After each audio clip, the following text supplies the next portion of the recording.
This is The Briefing. I'm Sally Bundock. Our top stories. President Trump bans all flights from mainland Europe for 30 days to defeat the coronavirus pandemic. To keep new cases from entering our shores, we will be suspending all travel from Europe to the United States for the next 30 days. The new rules will go into effect Friday at midnight. Tom Hanks and his wife Rita Wilson confirm they've tested positive for the virus and will self-isolate in Australia. We have a special report from the Middle East as Muslims and Christians take unprecedented measures to try and halt the spread of coronavirus. And in business, the global markets sell-off continues as President Trump fails to reassure investors.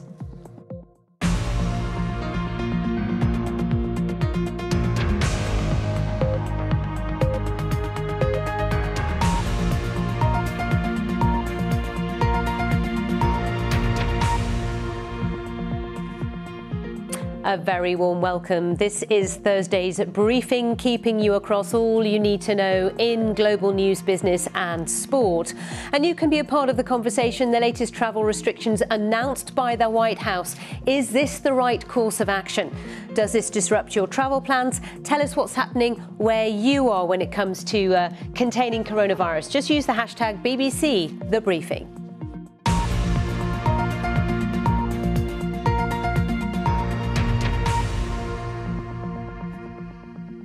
So let's bring you more detail on President Trump's announcements of a ban on all travel by foreign nationals who've been in 26 European countries with open borders agreements in the last 14 days. Addressing the nation from the White House, he said the ban, which comes into effect on Friday, will not apply to the UK. Mr. Trump also announced plans to provide billions of dollars in loans to small businesses to minimise the economic impact of the pandemic. After consulting with our top government health professionals, I have decided to take several strong but necessary actions to protect the health and well-being of all Americans. To keep new cases from entering our shores, we will be suspending all travel from Europe to the United States for the next 30 days. The new rules will go into effect Friday at midnight. These restrictions will be adjusted subject to conditions on the ground. There will be exemptions for Americans who have undergone appropriate screenings, and these prohibitions will not only apply to the tremendous amount of trade and cargo, but various other things as we get approval. Anything coming from Europe to the United States is what we are discussing. These restrictions will also not apply to the United Kingdom. Well, let's talk to our North America correspondent, David Willis. David, what's been the reaction to this announcement? Well, a lot of surprise, Sally, as you can probably imagine. The president announcing this suspension on travel from Europe to the United States for 30 days starting on Friday. And these restrictions will apply to foreigners who visited one of 26 European countries in the 2 weeks before they are due to arrive here. Now, those 26 countries, European countries identified include Italy, Germany, France and Spain. All right, well, let's hope we can return to David later on in the programme. Clearly, we can't discuss with him further because of technical reasons, I'm told. We can continue that conversation. So let's continue with David. David, you were explaining that the various countries that are on the watch list, as it were. Continue, please. That's it, Sally. Yes, 26 European countries have been singled out by the Trump administration, and people who have been in any of those 26 countries in the 2 weeks before they were due to arrive here in the US will not be allowed into the country. Now, those countries, the European countries, include Italy, Spain, Germany and France, but not the UK and not Ireland for reasons that have not been made clear. by the Trump administration thus far, at least. And in a separate move, Sally, the US State Department is urging Americans who are considering travelling abroad to reconsider their travel plans. Now, hundreds of thousands of people come here to the US every month from Europe, and this is bound to have a considerable economic impact, not least in travel and tourism. And also, David, how has it affected the psyche of those who watched that speech from the Oval Office, do you think?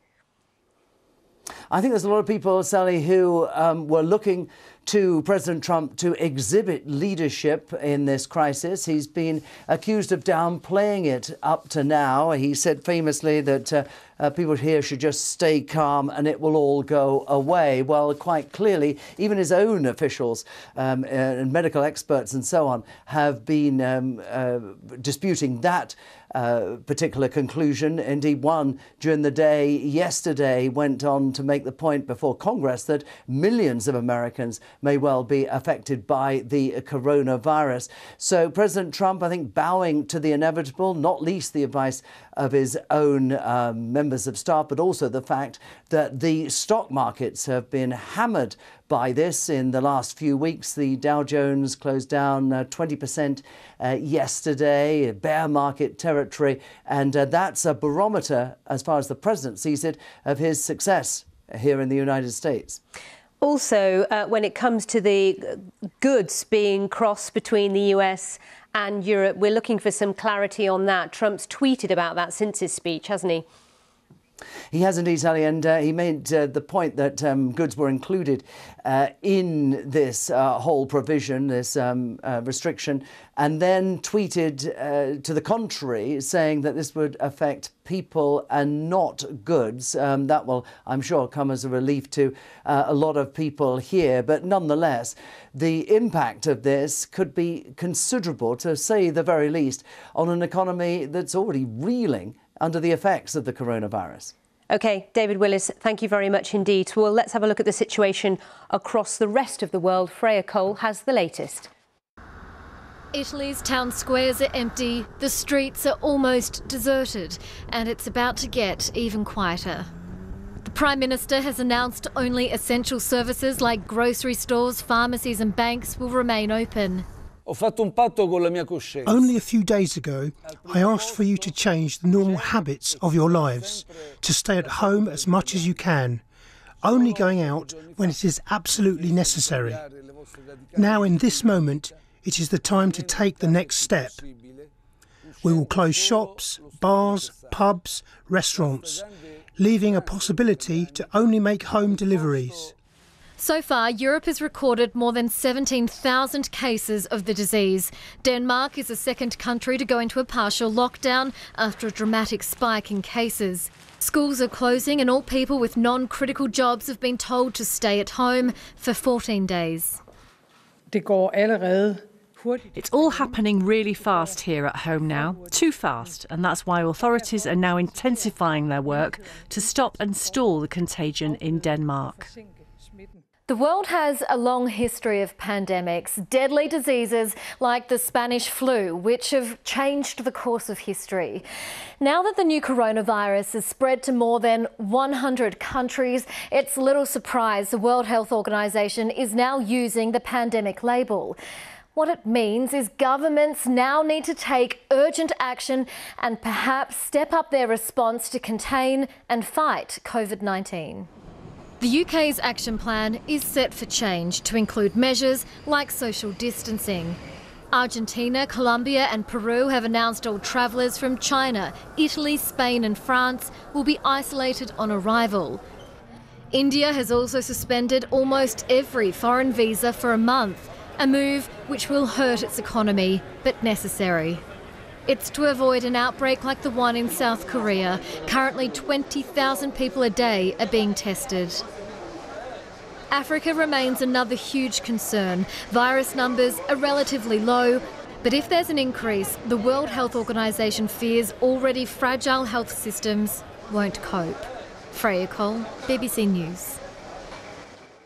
Well, the British Prime Minister Boris Johnson is expected to signal a new phase in the UK's efforts to tackle the coronavirus crisis this afternoon. A meeting of the Cobra Emergency Committee is likely to agree the virus can no longer be contained and that efforts should now focus on delaying the peak of the outbreak until the summer. There have been 8 deaths in Britain so far, 460 confirmed cases.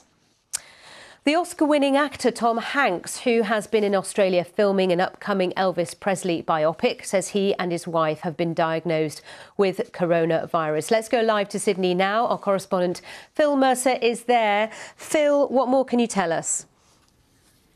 Well, Tom Hanks made this announcement on Instagram. He said that he and his wife, Rita Wilson, who are in the Australian state of Queensland, were suffering from symptoms like a cold. They had fevers, body aches and chills. Then they were tested for COVID-19 and found to be positive. It's understood that the pair is being treated in a hospital on the Gold Coast in Queensland. In that post on Instagram, Tom Hanks, who's 63, said that he would remain in isolation until it was necessary for him to be let out. So he is doing clearly the right thing. We did hear from his son Chet on Twitter, who said that both of his parents were well, and Chet Hanks said that they weren't even that sick. So Tom Hanks here in Australia to play the part of Elvis Presley's eccentric manager in a new film. That film is due to be released in October of next year, but of course, like many other things around the world being affected by COVID-19, that is now uncertain. Broadly speaking, Australia has about 130 cases of the virus. And worth noting too that in New South Wales there is a warning from medical authorities that a fifth of the state's population, that's 1.5 million people, could contract the virus. So Tom Hanks is a celebrity victim of the virus here in Australia, and the authorities fear there could be many more. All right, Phil, thank you very much indeed. Well, let's look at stock markets and what they're doing today. So they immediately fell following President Trump's announcement. There's been a downward trajectory now throughout the trading day in Asia. Of course, as David Willis mentioned, the Dow Jones is now down 20% off its peak in February. So the main indices in Tokyo, Seoul and Hong Kong today have all plunged between 3 and 5%. Futures indicating how American and European stock markets will open later today are also nosediving as the travel ban appears to have taken investors by surprise. Oil prices have also fallen again today by quite a bit. Well, we have Fiona Cincotta with us, senior market analyst at Citi Index. Fiona, have you had much sleep this week? It's been quite a week, hasn't it, since Black Monday, as they are naming it, at the beginning of this week. That's right. It's been relentless.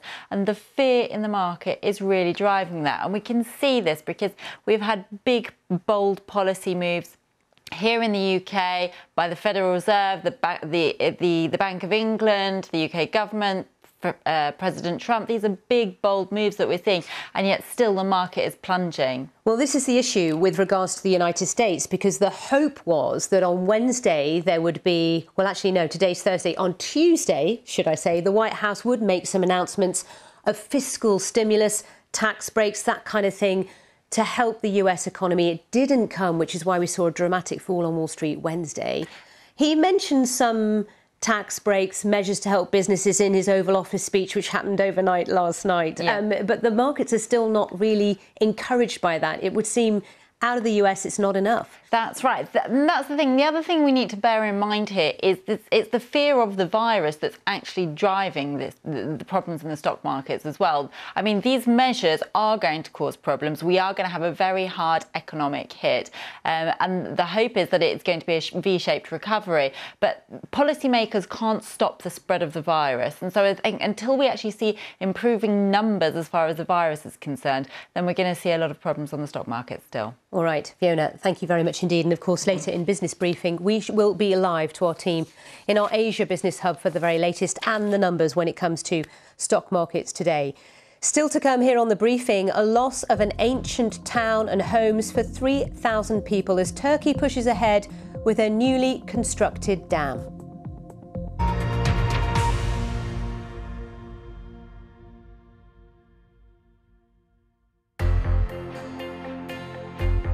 numbers of dead and wounded defied belief. This, the worst terrorist atrocity on European soil in modern times. In less than 24 hours, then, the Soviet Union lost an elderly, sick leader and replaced him with a dynamic figure 20 years his junior. We heard these gunshots in the gym, then he came out through a fire exit and started firing at our huts, and God, we were all petrified.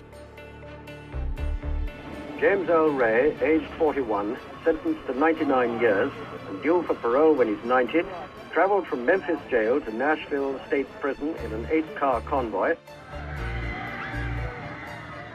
Paul, what's it feel like to be married at last? It feels fine, thank you. What are you going to do now? Is it going to change your life much, do you think? I don't know, really. I've never been married before.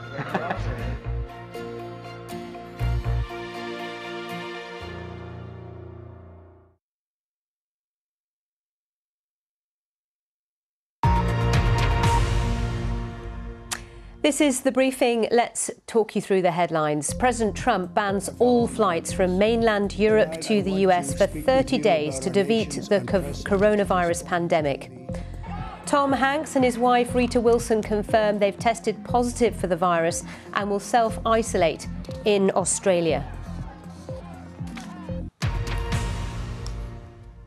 Across the Middle East, Friday prayers have been cancelled as the region tries to mitigate the spread of the coronavirus. Sunni, Shia and Christian communities have taken unprecedented measures to try and halt its spread. Pilgrimages, a lifeblood of the region, have been stopped for overseas visitors to many countries, including Iraq's holy city of Najaf. Our Middle East correspondent Quentin Somerville reports. In this time of crisis, faith is a support, but it also carries risks. In Najaf's Imam Ali shrine in Iraq, locals are still welcome. But this, and many of the Middle East's other holiest sites, are now no-go areas for foreign pilgrims. If they want to be saved from this crisis, they should obey and worship God, and also follow health instructions from the appropriate authorities. These are some of the last foreigners still welcome. Ablutions are performed, perhaps with more vigour and in face masks. Pilgrimage is the lifeblood here. Millions of Shia, especially from Iran, would usually pray and spend money. But the shops and precincts are now mostly empty. Finally on alert, the epicentre of the outbreak, Iran. It has suffered the most cases and the most casualties, but was slow to respond. Its Deputy Health Minister, on the left, was noticeably unwell at a news conference, dismissing concerns over the lack of preparation. Shortly afterwards, he too was isolated, struck down by the virus. At Mecca's Grand Mosque, Saudi Arabia has banned foreign pilgrims and tourists. Visitor numbers have dropped dramatically. Neighbouring Jordan has closed its borders too, along with Gulf states and Israel. This is a crisis for all faiths. And in Lebanon, services are being cut short, and worshippers have been told to bring their own prayer mats when attending mosque. But there are other challenges too. Here in Lebanon and in Iraq, months of protests have brought down governments accused of incompetence and corruption. These are states which are barely functioning, just at a time when people's lives depend on them.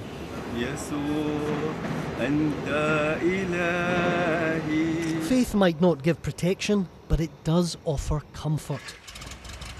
This week, a Maronite priest took to the skies above Lebanon to bless the country. But this is a region already overwhelmed by crises. It will take more than prayer to keep the coronavirus in check. Quentin Somerville, BBC News, Beirut. Let's brief you on other stories making the news today. A rocket attack on a military base near the Iraqi capital Baghdad has killed 2 Americans and a British soldier. At least 12 people were injured in the attack on the Taji military camp north of Baghdad. Tensions have been high since the US killed the senior Iranian commander Qasem Soleimani in a drone attack in January.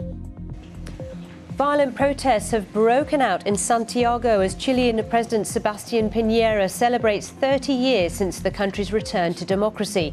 Student protesters clashed with police who used tear gas to disperse the crowds. Opposition party leaders boycotted Piñera's mid-morning ceremony, calling the celebrations inappropriate, given a resurgence of abuses by police during protests late last year. A report by a British climate think tank says building coal-fired power stations around the world wastes hundreds of billions of dollars because they're now more expensive than renewable plants. The organisation Carbon Tracker says the cost of wind and solar farms has tumbled.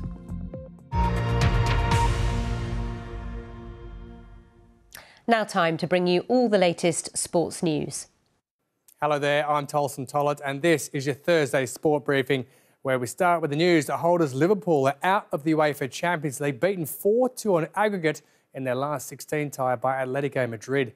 The match moved into extra time at Anfield after the hosts were 1-0 up at the end of 90 minutes, leaving it 1-1 on aggregate. And despite Roberto Firmino scoring 4 minutes into extra time, 2 Marcos Llorente goals and then a late Alvaro Morata score meant that the Spanish side move into the last 8.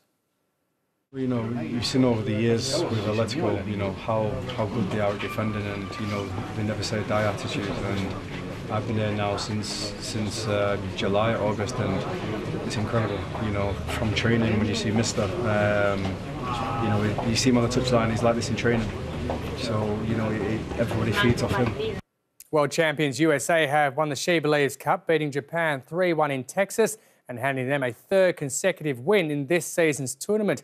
Megan Rapinoe notched the first goal of the game with a wonderful free kick to send her team on their way to victory, while in the earlier match, Spain scored late on to beat England 1-0.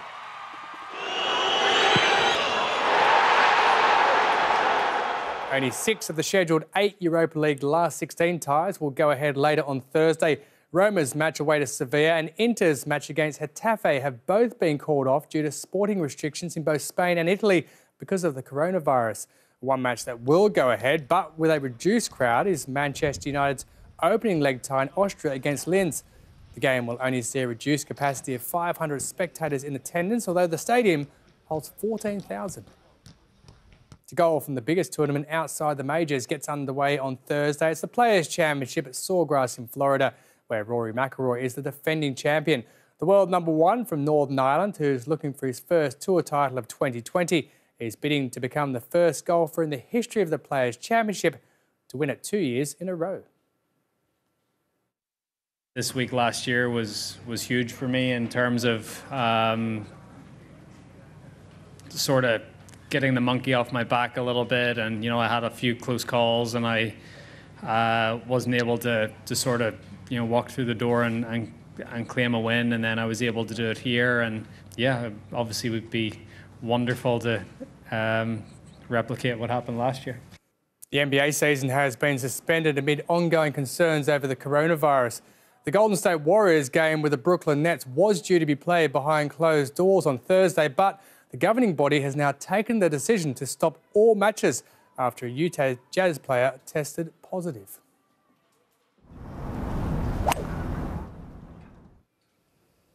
As you heard earlier, holders Liverpool were dumped out of the Champions League by Atletico Madrid in front of a full house at Anfield, while in France there were no fans for the Paris Saint-Germain's second leg against Borussia Dortmund due to coronavirus fears.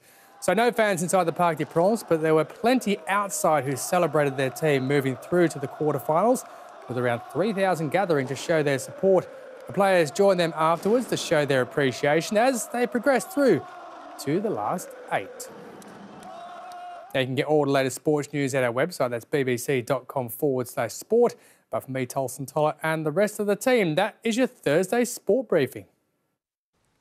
Our thanks to Tolson and the team. Now, an ancient town in Turkey, which is thought to be more than 12,000 years old, is being engulfed by floodwaters from a newly constructed dam. Sylvia Lennon-Spence reports. 12,000 years ago, the town of Hasankeyf stood proudly by the shores of the Tigris River. Residents say their ancestors would spend their days growing and trading fruit like pomegranate. But now the village centre, with scores of ancient architecture, is surrounded by water, and it's not going away. I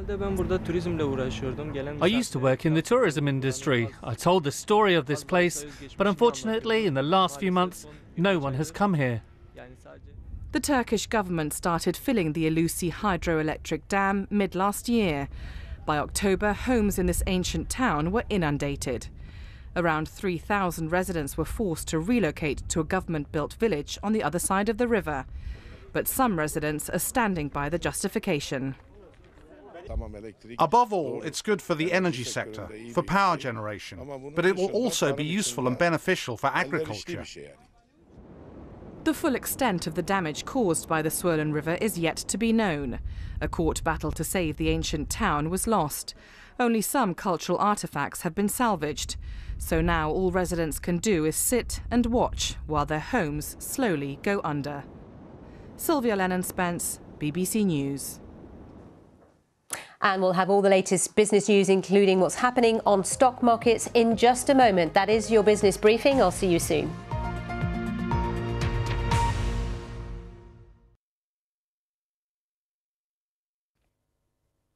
Hello. Yes, it is the start of spring, but winter is not that far behind us, and I think it will feel more wintry, if anything, in the next 48 hours or so than we've been used to in recent days, where temperatures have got up into the mid-teens. Low pressure driving our weather today, sunshine and showers across the board, and this low pulling polar air right the way south across the UK for the end of the week. You can see the blue line there advancing into the north of France. The showers most frequent to the north, closest to the centre of the area of low pressure. After a cold night and with the showers, ice a risk just about anywhere actually where we've seen showers across northern Britain for first thing, and there could be a covering of snow in a few places too, maybe some fresh falling snow across Scotland and parts of northern England through the morning, but the snow level will actually rise as the day progresses. Showers, as you can see, coming in quite thick and fast to Scotland, parts of northern England and Northern Ireland, much more scattered further south, more in the way of sunshine, but the showers, when they do arrive, could be pretty lively. It will feel chilly thanks to the polar air and the strength of the wind, widely gusting up to 40 miles per hour away from the low centre in the north. But for southern Scotland, Northern Ireland, Northern England, the peak of the gusts, I think, up to 60 miles per hour for a time. Still a lot of showers whipping their way across the UK through Thursday evening into the small hours of Friday. Then we pick up a northerly wind. That could mean some wintry showers to the east. And as a frost develops to the north of the UK by the end of Thursday night for Friday morning, ice again could be an issue here to get the day underway. But actually Friday looks comparatively quieter because briefly we're going to see a ridge of high pressure extend across the UK. The showers in the east will move offshore into the North Sea. Sunshine across the UK and light winds on Friday. Still feeling cold, we're still in the polar air. Our temperatures on the face of it just a little bit below average, but I think it will feel somewhat chillier than these numbers may imply. And then towards the southwest, the beginnings of our next area of low pressure moving in. It's the weekend. We can't seem to have a weekend at the moment without one. Saturday, I think, will be a case of building cloud. The majority of the rain sweeping through on Sunday. So some rather overcast skies for many of us for the first half of the weekend, but largely dry. Sunday looking rather soggy.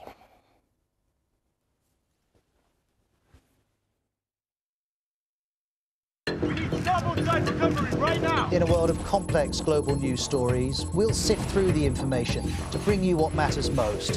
And with reaction and reporting in real time, our immigration laws are a laughingstock all over the world. You'll know what's happening around the world as we do. And that these new measures won't actually stop Venezuelans coming over, it will just make the migrant crisis worse. Whatever the story, we'll piece it together on Outside Source. Join me, Ros Atkins, tonight at 9 on the BBC News Channel. I'm here at this hospital where they're already experiencing the benefits of AI. This is seriously cutting-edge technology. Wouldn't it be good if firefighters could use technology to see what they're getting themselves into? This is a very innovative project to protect the environment. It's called the artificial tree. You have to give them credit for blazing the trail. The new tool to reboot democracy and find common ground amongst the most polarised of views. Encrypted messaging apps to avoid interception from the police.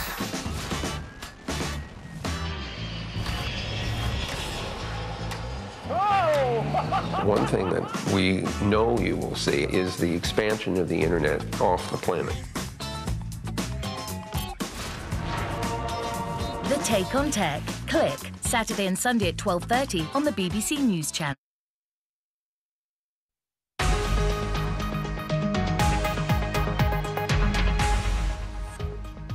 It's business briefing time. I'm Sally Bundock. So the global market sell-off continues as President Trump fails to reassure investors. All eyes are now on the European Central Bank, but the interest rate's already at zero or even minus. How much can it really do? So let's look at markets. Asia following the steep falls. You can see both main markets down over 3%. On the Dow losing almost 1,500 points, nearly 6% lower on Wednesday.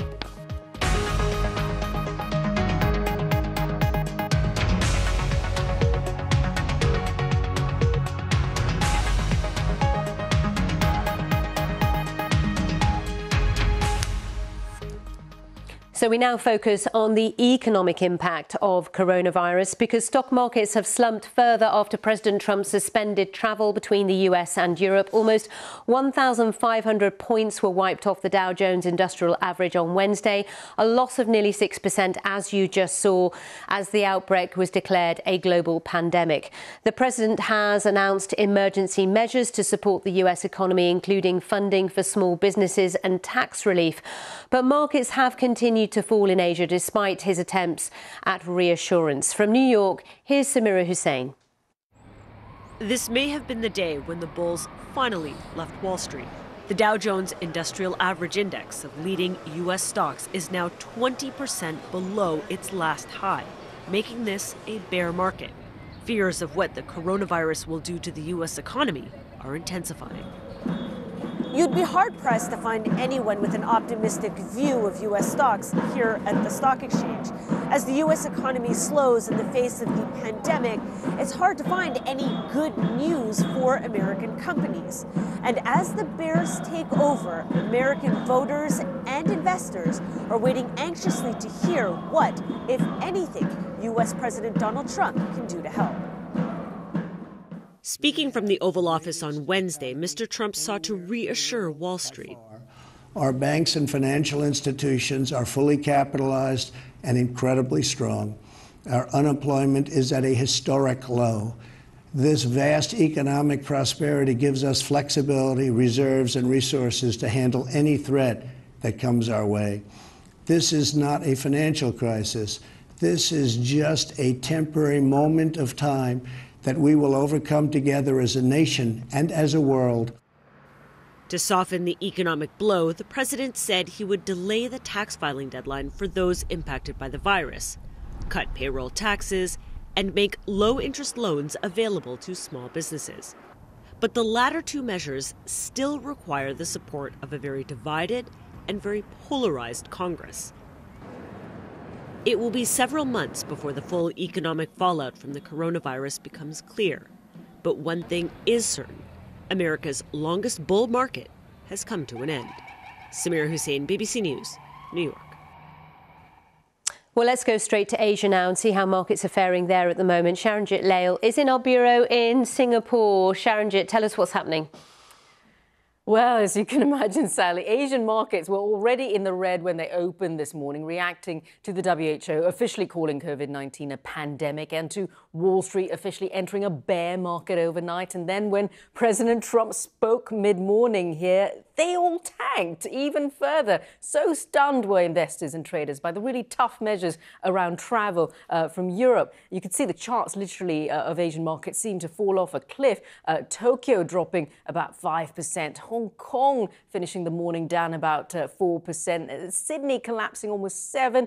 You had the likes of Bangkok, Seoul, Wellington, Mumbai, Taipei, Singapore, Jakarta. I'm running out of breath here. They were all lower. Shanghai as well, easing, I think, by the least. Now, the Japanese yen, which is a key haven in times of crisis and economic turmoil, it really jumped more than 1% against the dollar. Though, of course, you did hear President Trump in that report using his rare address to the nation to announce plans to provide billions of dollars in loans to small businesses, urging Congress for tax relief measures. Well, none of it seems to have excited investors enough. In fact, the Australian markets are a case in point, still slumping today, despite the $11 billion worth of stimulus measures the Prime Minister there had announced earlier, which will offer things like one-off cash payments to people on welfare and small businesses. Of course, it follows the UK's so-called coronavirus budget.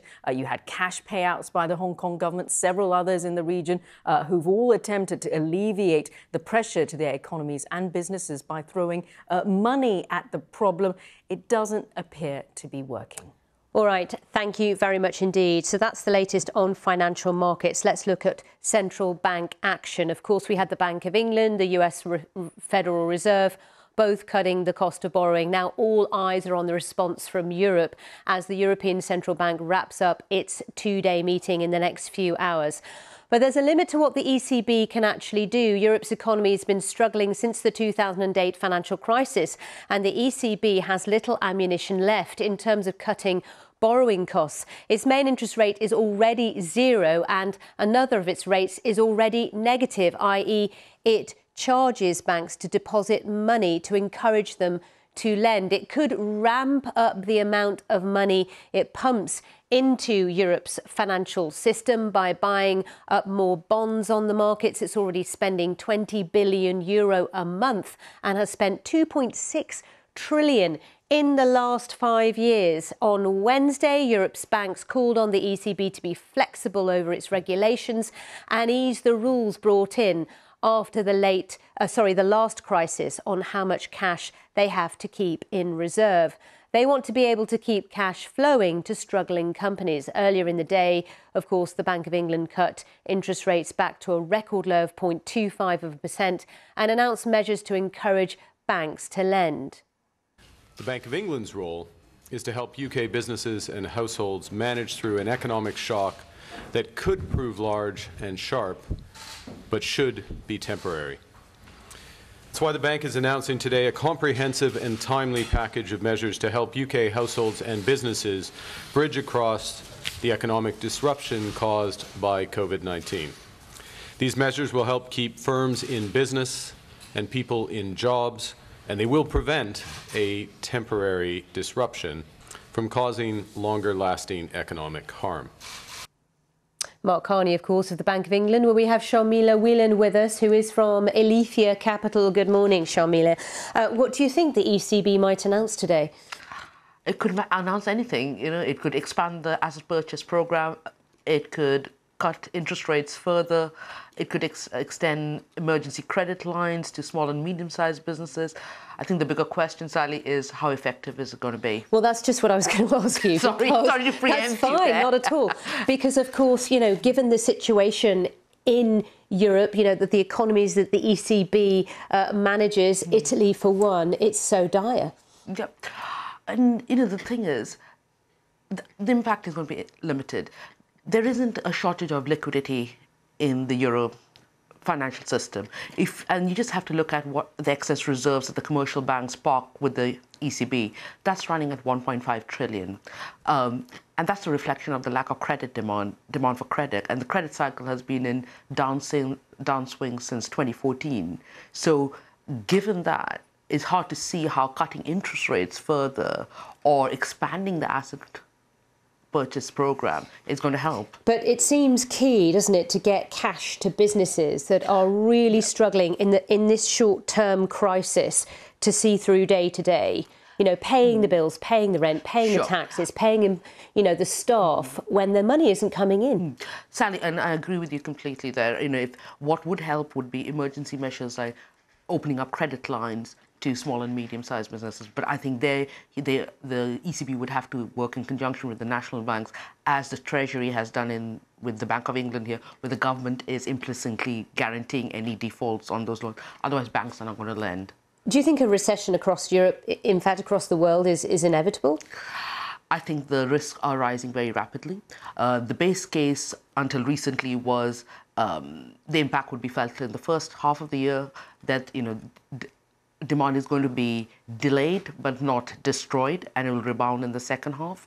But now the worst case scenario is becoming the base case increasingly, which is that demand is destroyed as the global corporate profit cycle collapses, which would lead to rising bankruptcies, cutbacks in investment spending, consumption, and basically a destruction of demand. So at Alethea Capital, I mean, what are you saying to your clients right now amidst all this?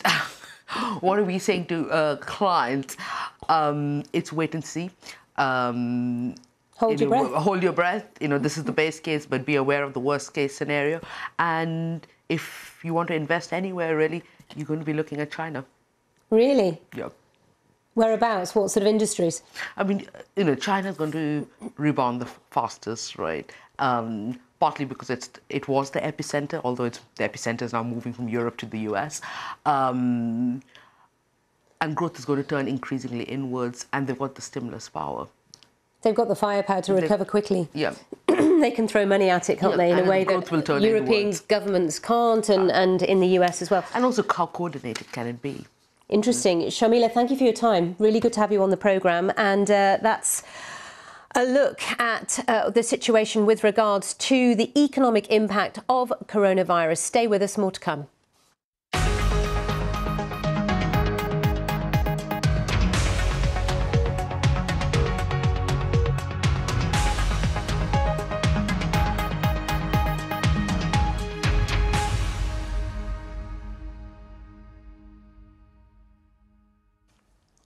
So let's talk some more about the UK budget. So a £30 billion package to boost the economy and get the country through this coronavirus outbreak was announced by the Chancellor. Rishi Sunak warned the virus would cause temporary disruption to the UK, as our political correspondent Jessica Parker reports. New in the job and an unprecedented challenge: how to help the country cope with coronavirus. Among his answers, billions for the NHS if needed, a pause on paying rates for many high street businesses, and easier access to sick pay and support for those who stay at home. We will get through this together. The British people may be worried, but they are not daunted. We will protect our country and our people. We will rise to this challenge. This was a different kind of Conservative budget, not the austerity of old. But Labour says too little, too late. The Chancellor shows not some, a lot of brass neck when he boasts that measures to deal with coronavirus are only possible because of his party's management of the economy. This is a budget which has an admission of failure. Elsewhere, a further freeze on fuel duty and billions for road, rail, broadband. But with big borrowing on the books, look who's striking a note of caution. Prudent management of the public finances is one of the USPs of the Conservative Party. Government doesn't have any money of its own, it is spending other people's money. And we owe it to them to only take as much as we need and to spend it wisely. This government wants to look like it is tackling regional inequality, levelling up. Budgets are about planning for the future, but there's an uncertain present to get through first. Jessica Parker, BBC News.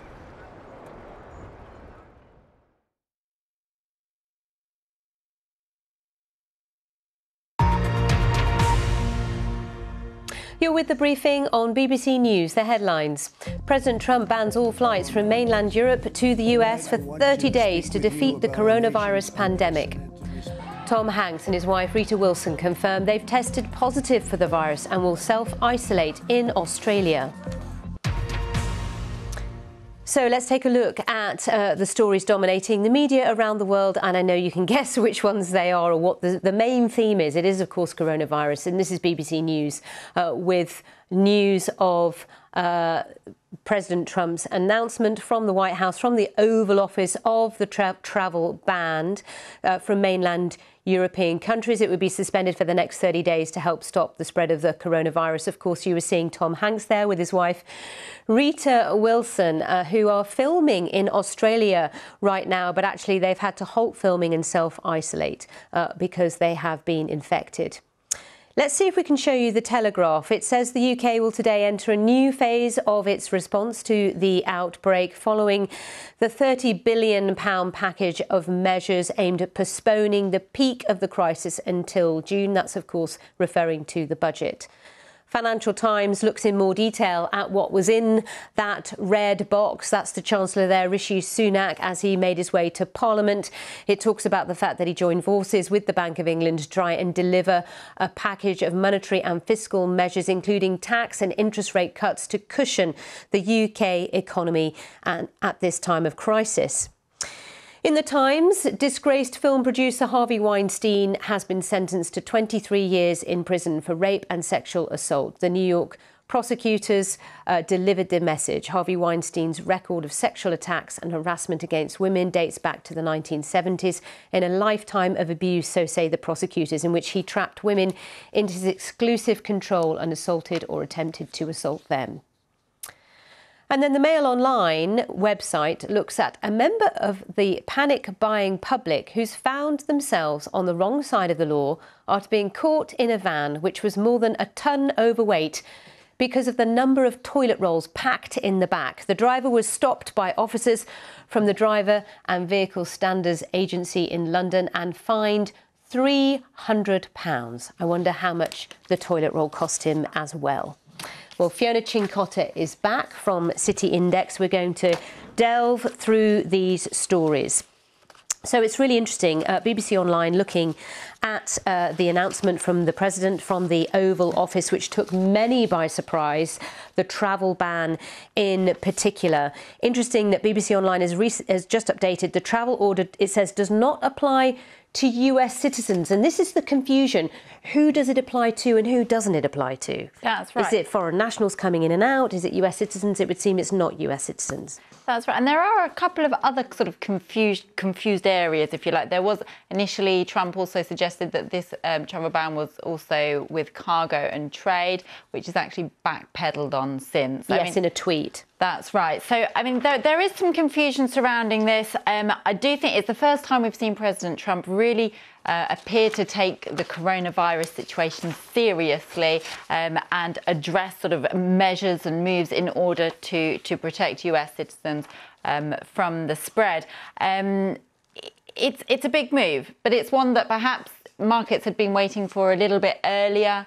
We'll see what the reaction is going to be like. At the moment, it indicates, futures that predict where Wall Street will open indicates another dramatic fall on the stock markets in the US, which would indicate they're not perhaps that impressed with these announcements coming from the White House. The other issue as well, of course, for President Trump is when it comes to things like changes in tax, that kind of thing, he's got to get it through Congress as well, hasn't he? There is a process to follow. It's a process. It's not a necessarily very quick process, and that delay as well is unnerving investors. But the big thing here, and the point to really focus, is it's fear that's driving the markets. It's the fear of the unknown. Markets are unable to put a floor under this. We don't know exactly how this is going to pan out. And also as well, the BBC Online articles, says what is the situation in the US? It talks about the fact that in some parts you've got the, we've got containment going in New Rochelle, which is north of New York City, where there has been an outbreak, troops there being deployed. There's lots of different actions being taken place across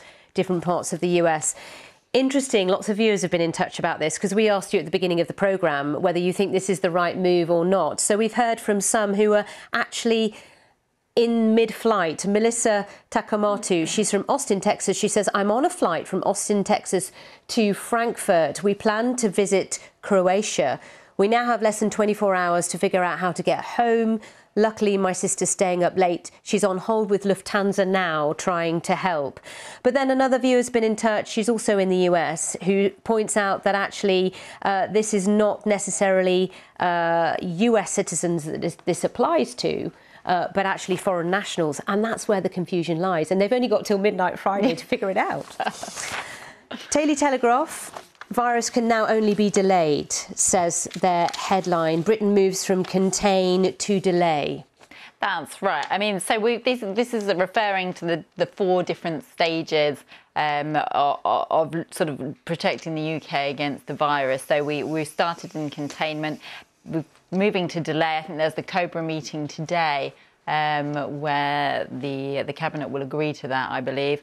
This is going to be looking more at sort of social distancing, different measures, with the idea of sort of trying to delay the real outbreak of coronavirus until towards the summer months, when the hope is that sort of the virus won't spread so quickly in the summer months because we're outside more, because we're not sort of stuck in enclosed spaces. So we'll be looking at things sort of elderly staying at home, working from home, if you've got any symptoms, isolation. These sort of measures is what they're going to be looking at. And then obviously the idea of the budget that was yesterday will sort of help support those that do need to stay at home. And it's interesting as well because, you know, you and I were both talking about the fact that we've not heard from schools yet. We've both got children in school. I mean, my children are just desperate for a bit of self-isolation. They can't wait. It's like a snow day on steroids, isn't it? But anyway, Financial Times, you know, Sunak budget takes aim at coronavirus. So many big headlines about this budget, the biggest spend for over 30 years, not seen in recent times. Will it work? That's the question. To what extent will it mitigate the economic impact?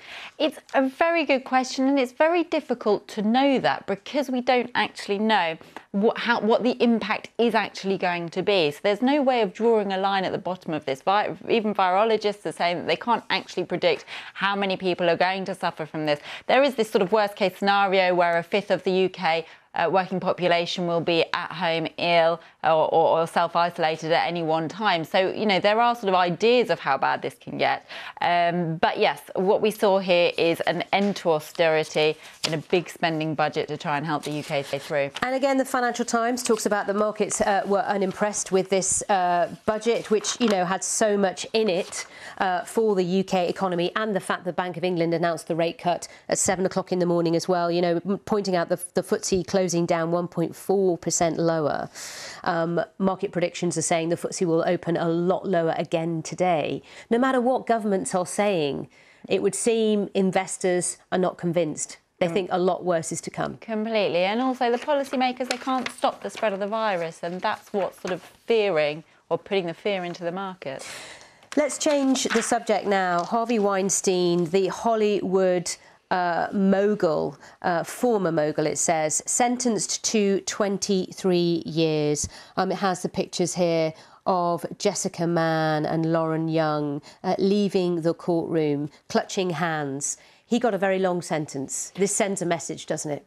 Definitely. I mean, and also these were 2 very brave women who had to go through sort of, you know, had to give very graphic testimonies. So they've said, you know, comments that they've made are that Harvey abused his power over the powerless. This is from Jessica Mann.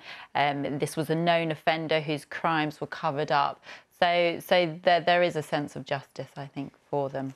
Which is great. And then if we move on finally to this story about the van driver in the UK getting a £300 fine after being caught with his van a tonne overweight.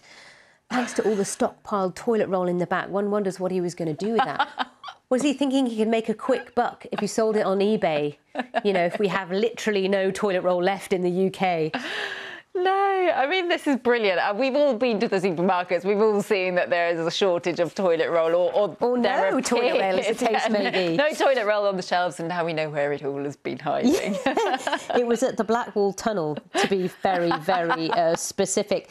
But it is quite something, isn't it? I mean, one of the headlines in the Metro earlier this week was shelfless, you know, how as consumers we can't help ourselves, you know, we're hovering around the toilet roll aisle and soap and pasta. Yeah, completely. And it makes us feel like we're doing something. I think that's what it is. We feel like we're taking steps to help ourselves, which might be why we do it. Absolutely. All right. Well, thank you so much, Fiona, for being on the briefing and looking through all the stories. I just want to talk you through what you've been saying, some of your responses to our question. Is this the right action on the part of President Trump at the White House, his speech at the Oval Office? Many of you have been in touch. Monica Bell from Texas says, after Trump finished his remarks, he's clarified the new order would not bar all travellers from Europe, just foreign nationals travelling from Europe to the US. That's Monica's interpretation. Frank in Barcelona says, I'd be more interested to know why the UK has been exempt from this ban. Is that politically motivated? Ian Flynn in the UK says it's up to the USA and not the job of those of us elsewhere to second guess their actions. Thanks for all your comments and have a good day.